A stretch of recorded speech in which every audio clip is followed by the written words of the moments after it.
Alors, de retour avec vous, chers amis, sur YouTube, en ce mercredi 8 janvier 2025, 17h01, heure du Québec. Heureux de vous retrouver. Merci à ceux qui sont abonnés, ceux qui ne sont pas faits là maintenant. Merci à ceux qui m'envoient des liens, des messages, toujours pertinents, intelligents et très appréciés. Merci à ceux qui commentent. C'est toujours un plaisir de lire vos commentaires et j'essaie de répondre à tous les commentaires. J'ai des abonnés de partout. Vraiment, je me sens très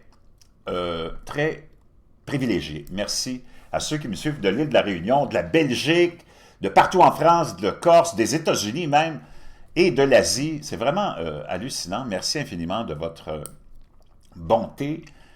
Merci à ceux qui ont partagé la vidéo et écrasé le petit pouce en l'air. On est en train de vivre un moment presque biblique devant les yeux. On le sait, on vit, puis je le vois dans vos commentaires, vous êtes à peu près dans le même ordre d'émotion et de pensée, de perception que moi. L'Occident a atteint le fond du baril. L'Occident s'est fait berner, la population occidentale s'est faite berner par des faux bergers. Moi, j'ai toujours eu la foi. Des fois, j'ai eu la foi qui était chambranlante, comme tout le monde. Des fois, je l'ai presque perdue, mais elle était toujours là, mais là, elle est revenue en force, parce que lorsque tu t'accroches à ta foi, ton Seigneur te récompense. Et ça, c'est la promesse qui est infaillible. Et je vous la partage. Gardez la foi, ayez la foi. Ayez la foi dans la divinité, dans le Créateur. Pour le reste, c'est personnel. C'est comme le choix de l'orientation sexuelle, c'est personnel. Puis l'idéal, c'est qu'on n'en parle même pas de ton choix personnel, on parle de la foi seulement, qui n'a aucune identité. Tu comprends? Donc, comme ça, il n'y a pas de risque de, comment dire, de débat inutile et de chicane inutile et d'escalade inutile. On parle juste de la foi. Que tu sois musulman, chrétien, hindou, peu importe, on a tout un lien en commun, on a la foi. Le reste, c'est des détails. Puis ils ne m'intéressent pas. Parce que toute religion organisée, c'est mon opinion, puis je vous la partage, est une fumisterie de l'homme. Pour contrôler l'homme. Et l'histoire nous le prouve très bien. Mais ce n'est pas important. Si ça t'a aidé à avoir la foi, tant mieux. Mais on garde ça pour nous. Comme ça, on évite les discordes. Et comme ça ne t'empêche pas, comme moi je le suis, au-dessus de ça, j'ai des amis de toutes les confessions religieuses. Parce qu'on a un point commun, on a la foi. Et si notre élite démoniaque n'avait pas fait perdre la foi à la majorité de notre population, on ne serait pas dans le cul-de-sac dans lequel on est. Parce qu'on est dans un cul-de-sac que je ne peux même pas... Tu n'as même pas besoin de... Tu sais, quand tu arrives dans la fin d'une route, on te dit cul-de-sac. Là, tu n'as pas besoin d'en avoir une petite enseigne qui t'indique que tu es dans le cul-de-sac, que tu arrives dans le cul-de-sac. Tu vis dedans. Peut-être que tu vis tellement dedans que tu t'en rends même pas compte que tu es dans un cul-de-sac. Mais ça n'a plus de sens. Quand tu regardes l'état de nos jeunes, c'est complètement hallucinant. On a laissé faire ça. On a écouté notre élite qui nous a amenés totalement et directement dans le désert. Alors que l'histoire biblique raconte que les Juifs sont partis de l'esclavage, traverser le désert pour arriver à la terre promise. Nous autres, on était dans la terre promise, puis nous autres, ils nous ont emmenés dans le désert, nos bergers. Il faut le faire, là. On les a crus, puis on les a suivis. Ah, mamma mia! Oh. Taux de consommation de drogue le plus élevé, taux de consommation d'alcool le plus élevé, taux de consommation de médicaments le plus élevé, taux de divorce le plus élevé, taux de dépression le plus élevé, j'en passe et j'en passe. Avant de te partager la nouvelle que je veux te partager, c'est très triste, mais en même temps, quel déploiement de force divine et en même temps exemple de la cible que la divinité a choisie. Sodome et Gomorrhe, des temps modernes, Hollywood. Mais avant d'aller là, je veux juste partager quelques petites nouvelles. D'abord, qui sont complètement révélatrices du monde occidental, qui est aussi avec le taux de dépression le plus élevé, le taux de suicide le plus élevé, le taux d'avortement le plus élevé, le taux de jeunes qui étaient capables de s'identifier à l'hétérosexualité, 40%, parce qu'on les a endoctrinés à l'école à peut-être penser qu'ils ne sont pas dans le bon genre, puis que ça se peut qu'ils soient nés homosexuels. Il n'y a pas de choses semblables. Tu ne peux pas être né homosexuel ou la nature ne se trompe pas. Si on pouvait naître homosexuel, il y aurait au moins 50% de la population, si tu suis toutes les moyennes, qui seraient homosexuels, ça veut dire que tu n'aurais pas de chance de survie comme humanité. Le reste, c'est une déviance qu'on a en tant qu'être humain, puis c'est le problème, mais en même temps, c'est la beauté de notre nature, c'est qu'on n'est pas des animaux. Les animaux ne se posent pas la question à savoir s'ils sont trans, gays, ou ceci ou cela. Ils font ce qu'ils ont à faire.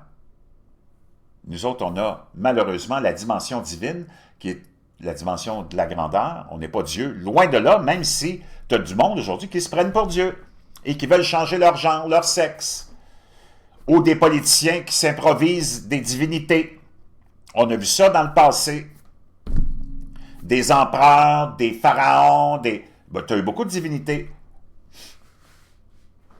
Ou de gens qui se sont improvisés Dieu aux divinités eux-mêmes.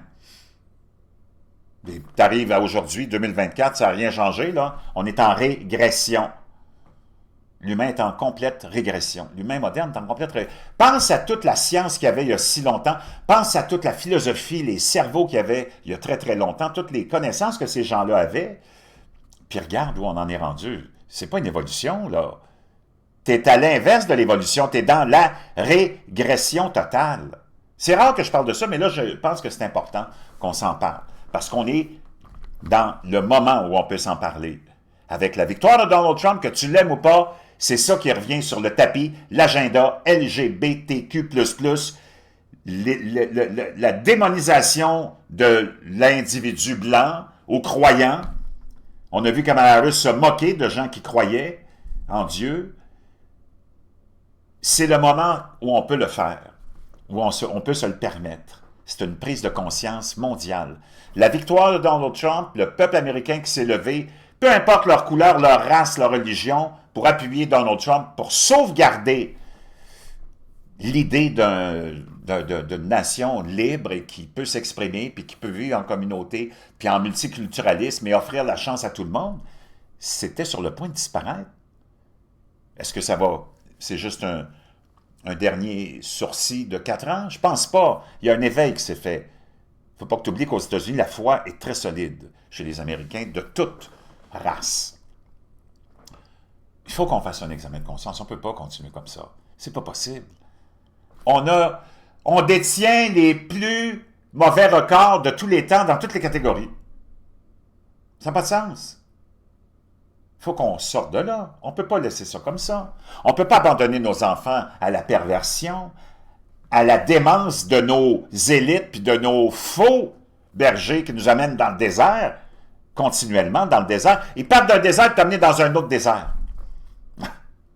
C'est complètement hallucinant. Les végétaliens sont plus susceptibles d'être déprimés selon une étude. Puis là, c'est ça qu'ils veulent, ces gens-là. Ils t'ont mis du fluor dans l'eau. D'ailleurs, il y a plein d'études qui démontrent que le fluor...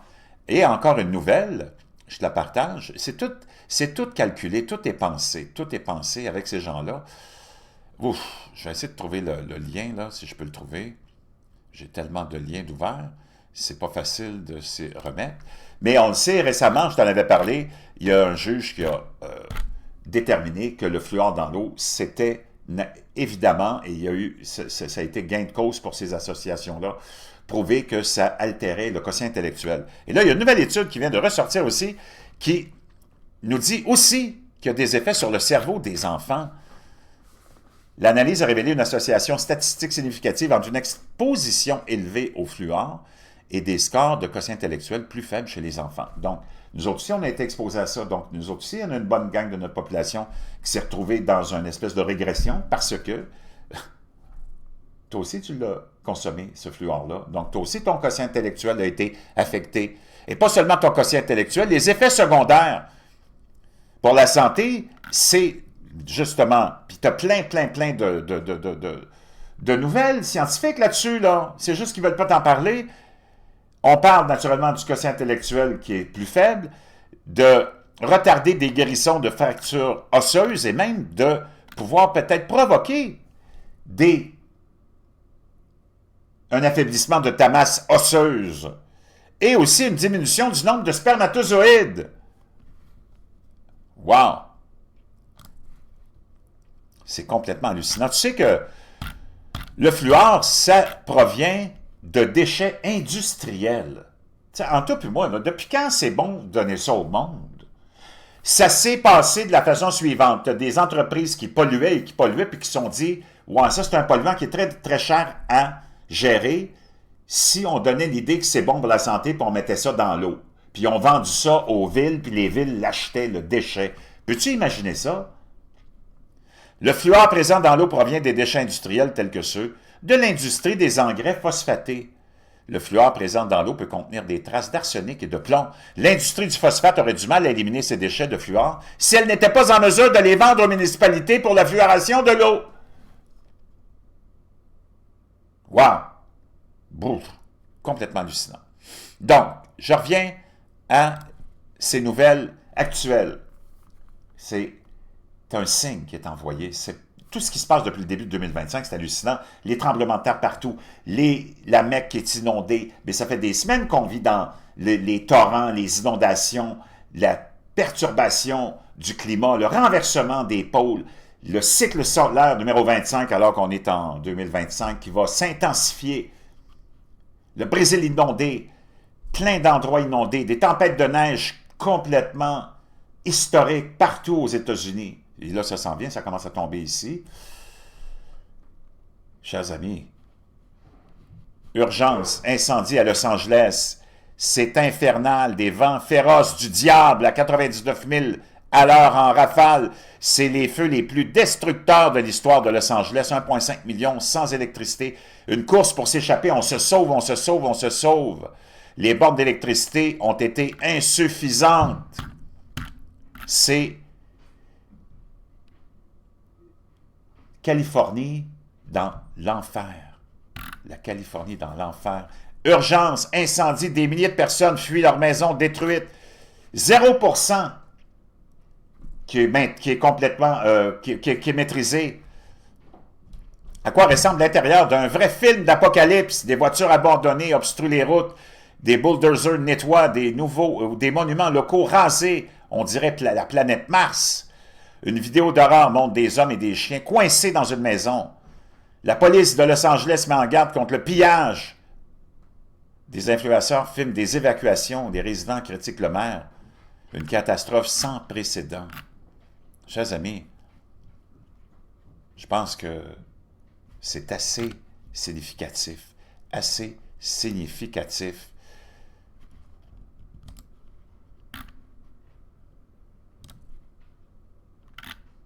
Regardez les images, c'est complètement faux. Thank you. I'm going to make my comments short. C'est complètement fou, tout ce qui se passe. Les maisons de riches, les maisons de... Tout ce bassin de Sodome et Gomorrhe qui est en train de brûler. Tout un message que Dieu nous envoie. À quoi ressemble l'intérieur d'un vrai film d'apocalypse à Los Angeles? Bien, ça ressemble à ce qu'on voit maintenant, ce qui est en train de se passer maintenant.